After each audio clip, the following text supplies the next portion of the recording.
नमस्कार मंडळी, स्वागत आहे तुमचं आमच्या चॅनलमध्ये। आवाज महामुंबईचा, शोध बातमीचा, कौल मनाचा। चला तर मग आमचे चॅनल लाईक करा, शेअर करा आणि सबस्क्राइब करा। धन्यवाद।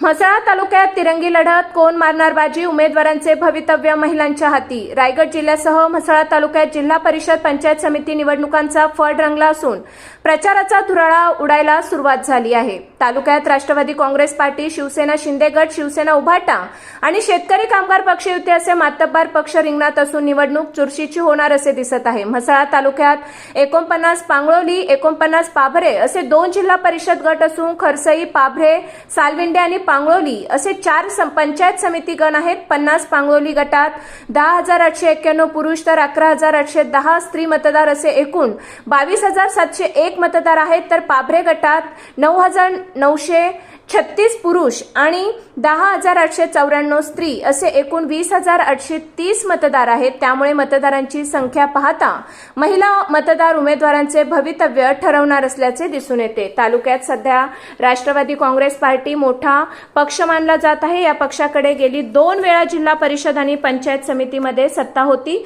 तसेच मागील झालेल्या विधानसभा निवडणुकीत राष्ट्रवादी काँग्रेस पक्षाच्या उमेदवार माननीय अदिती तटकरे यांना तालुक्यातून भरघोस मतांची आघाडी मिळाली होती। विकास कामांच्या जोरावर गेली 2009 पासून या मतदारसंघासह तालुक्यात खासदार सुनील तटकरे यांचा वरचष्मा राहिला आहे। मात्र यावेळी राज्याचे मंत्री भरत गोगावले यांनी त्यांना कडवे आव्हान देत शिवसेना पक्षाकडून उमेदवार रिंगणात उतरवले आहेत, तर शिवसेना उभाटा पक्षाने आपल्या जुन्या मित्राला शेतकरी कामगार पक्षाला साथ घातली असून या दोन्ही पक्षांनी युती करून आपले उमेदवार रिंगणात उभे केले असल्याने तालुक्यात तिरंगी लढत होणार असल्याचे चित्र आहे। सध्या सगळेच पक्षांचे उमेदवार प्रचारामध्ये व्यस्त आहेत। गाव बैठकांना जोर धरायला सुरुवात झाली आहे। सध्या तरी तालुक्यात राष्ट्रवादी काँग्रेस पक्ष आघाडीवर असल्याचे चित्र आहे। मात्र मतदार कुणाच्या बाजूने कौल देतात हे पाहणे औत्सुक्याचे ठरणार आहे। आवाज महामुंबईचा चॅनलसाठी अंकुश गाणेकर, म्हसळा।